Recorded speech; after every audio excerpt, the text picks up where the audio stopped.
sister, our MLA Sushlata Diji, our MLA Amit Chachanji, MLA Hakim Ali जी, विधायक हमारे विनोद गोठवाल जी, पूर्व मंत्री भंवर सिंह भाटी जी, विधायक हमारे गोदारा साहब, हमारे यहाँ पूर्व में एमपी रहे हमारे सम्मानीय मेघवाल जी, भरतराम जी, हमारे प्रत्याशी राजेंद्र जी, हमारे कल्ला साहब को तो ले दियो मैंने, चेतन डूडी जी, हमारे जिला अध्यक्ष बागड़ा जी, मेरी बहन नायक जी, शिमला नायक जी, सोना देवी जी, पूर्व विधायक, हमारे जिला अध्यक्ष बागड़ा जी और विक्रम स्वामी जी, मक्कासर जी, दोनों विधायक हमारे बहुत ही ऊर्जावान, बहुत मेहनत कर रहे हैं, बिस्ना राम जी, और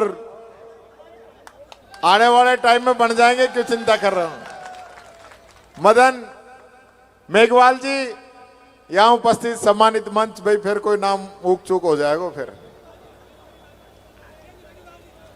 ले दियो बेनीवाल जी को ले दियो। यहां उपस्थित सभी सम्मानित कांग्रेस पार्टी के कार्यकर्तागण, उपस्थित सभी बुजुर्गों, माताएं, बहनें, नौजवान साथियों और मेरे पत्रकार साथियों, आज प्रदेश के हालात ये हैं कि जेल के अंदर, जो राजस्थान की सबसे हाई सिक्योरिटी जेल है, उसके अंदर मर्डर हो गया है। बिजली की लाइन टूटने से 3 दलित व्यक्ति मोटरसाइकिल पे जलकर मर गए हैं। आमेर के अंदर एक रिजॉर्ट की दीवार गिरने से 3 मजदूर मर गए हैं, लगभग 1 दर्जन हॉस्पिटल के अंदर एडमिट है। और मुख्यमंत्री जी के दौरे की वजह से एक बहन का आधा शरीर जल गया है और भजनलाल जी जयपुर में स्वागत करवा रहे हैं। यहां जो चिकित्सा मंत्री ने बयान दिया है और भजनलाल जी वहां स्वागत करा रहे हैं, लगभग बरोबर सी बात है, कोई ज्यादा अंतर नहीं। संवेदनाएं मर चुकी हैं। गरीब का दर्द क्या होता है इनको कुछ नहीं पता। राजस्थान का हेल्थ सिस्टम ऐसा था कि राइट टू हेल्थ का कानून पूरे हिंदुस्तान के अंदर सबसे पहले राजस्थान के अंदर बना था। निशुल्क दवा, निशुल्क जांच, चिरंजीवी बीमा योजना, 25 लाख तक का इलाज फ्री, 10 लाख का दुर्घटना बीमा, आरजीएचएस जैसी योजनाएं राजस्थान के अंदर बनी। और गुजरात और भारत सरकार के अधिकारी, कर्मचारी, नेता या राजस्थान की स्कीम को देखने आते। आज हालत क्या है? पानी के इंजेक्शन लगाए गए हैं, पानी के। ये पानी के इंजेक्शन लगाने से हमारी परसुदा बहनों की मौत कोटा के अंदर हुई, बीकानेर के अंदर हुई, जोधपुर के अंदर हुई।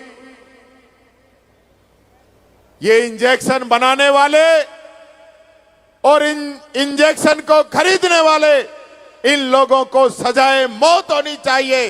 मर्डर किया इन लोगों ने। आज सरकारी हॉस्पिटल के अंदर गरीब आदमी जाते हुए डरता है, कहीं गलत ब्लड चढ़ा देते हैं, कहीं ऑक्सीजन नहीं है, कहीं 108 बिना तेल के बीच में खड़ी हो जाती है, कहीं जननी एक्सप्रेस का ड्राइवर नहीं मिलता। और जैसे तैसे अगर आईसीयू में भी पहुंच गए तो आईसीयू के अंदर आग लग जाती है। जहां लोग जान बचाने क्यों जाते हैं, वहां अर्थीयों पे वापिस आते हैं। ये चिकित्सा व्यवस्थाएं हैं, मजाक बना दिया। बच्चा स्कूल जाता है, बिल्डिंग गिर जाती है, एक के बाद एक करके 9 बच्चों की मौत हो गई राजस्थान के अंदर।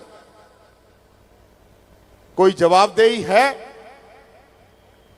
शिक्षा मंत्री की कोई जिम्मेदारी है?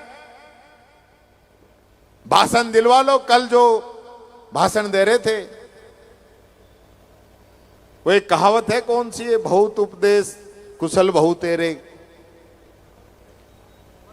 परोपदेश, यानी कि मास्टर प्राइवेट स्कूल में बच्चों को पढ़ा रहे हैं, वो तो निकम्मापन है। शिक्षा मंत्री के पोते सरकारी स्कूल को छोड़ के प्राइवेट स्कूल में पढ़ रहे हैं, तो शिक्षा मंत्री जी ये किसका निकम्मापन है, ये भी बता देना आप। महानिकम्मापन है। हालत देखिए इन लोगों की, हालत देखिए इन लोगों की। अभी आपने देखा होगा बिजली मंत्री कह रहा है कि एसी साहब देखना मेरी कॉलोनी में बिजली कट रही है 10-10 बार। मैंने कहा गांव में जाके देखिए 100 बार बिजली कट रही है। यानी बिजली मंत्री की कॉलोनी में बिजली नहीं है। पानी वाला मंत्री कह रहा है कि मेरे गांव में पानी नहीं आ रहा, वो दिया कुमारी जी को शिकायत कर रहे हैं। और जेल मंत्री जो हमारे जेल से मारने की धमकी मिल रही है जेल मंत्री को, और मुख्यमंत्री गृह मंत्री का जो जिला है वो क्राइम में पूरे राजस्थान में नंबर 1 है।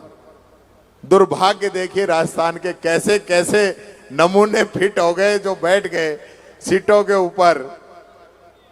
पर्ची,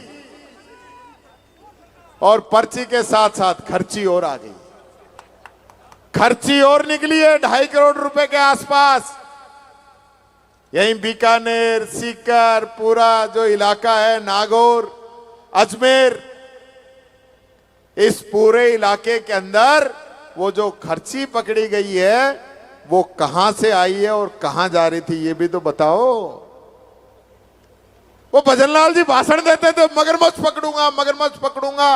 अब पकड़ ले मगरमच्छ, हाँ पकड़ ले। अब तो तेरे एक तालाब में ही है, तेरे तालाब में ही है, घर के सामने तालाब है, उसी में से पकड़ना है।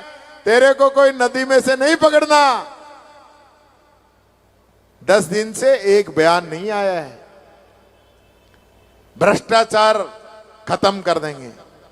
अब तो ये भ्रष्टाचार की बताओ भाई, ये भ्रष्टाचार नहीं है क्या? खुद मंत्री जाके कह रहा है एसीबी के अंदर कि ये पता करके बताओ ये जो इसमें डॉक्टर और जो नाम है ये किन के नाम है, क्लियर करो। और एसीबी क्लियर नहीं कर रही है। क्या हो रहा है? मजाक बन गया है राजस्थान के अंदर। तो सरकार नहीं, ऐसे लगता है जैसे सर्कस चल रहा है। आजकल भजनलाल जी के भी कोई एक पीआर टीम पकड़ रखी है जो उनके 8-9 करोड़ रुपए जो ले रखे हैं, और वो जो है उनकी इमेज चमकाने में लगी हुई है। अभी कह रहे थे यमुना समझौता किया है। समझौता क्या किया है पता है आपको? सिर्फ 4 महीने पानी मिलेगा, 4 महीने। पानी भी वो मिलेगा जो ओवर होगा, फ्लड का पानी होगा, एक्स्ट्रा बरसात होगी वो पानी होगा। अपना जो रेशो है हरियाणा राजस्थान का, उस रेशो में पानी नहीं मिलेगा। पहले हरियाणा का रेशो कंप्लीट 100% वो अपना पानी ले लेगा। उसके बाद अगर बचता है तो वो पानी आप लोगों को मिलेगा पाइपलाइन के माध्यम से, और उसमें लगेंगे 33,000 करोड़ रुपए। वो कौन देगा? ये भजनलाल जी की सरकार देगी या मोदी जी की देगी? कोई अता पता नहीं। ट्रंप देगा, ट्रंप। अरे पे पुष्पांजलि अर्पित करना चाहता हूं, उनको नमन करना चाहता हूं, प्रणाम करना चाहता हूं।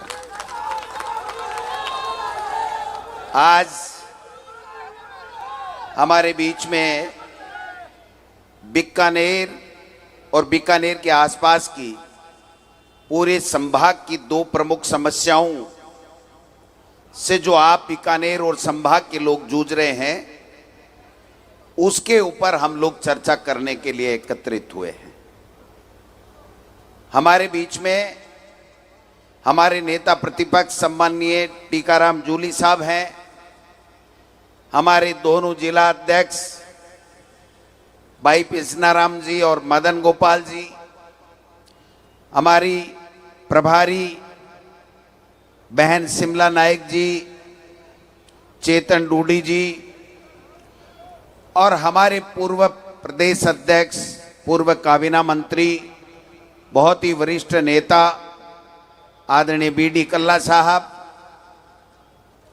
हमारे एमपी कैंडिडेट पूर्व मंत्री गोविंद राम मेघवाल जी, मेरे साथ रहे मंत्री भंवर सिंह जी भाटी साहब, मेरे साथ आए हाकम अली साहब एमएलए साहब, मेरे साथ आए पूसाराम जी एमएलए साहब, अमित चाचान जी साहब। कैसे हुआ? ये माता बहनों की हत्याएं हो रही हैं, मौतें हो रही हैं, ये मर्डर नहीं है तो क्या है? कोई पूछने वाला नहीं है।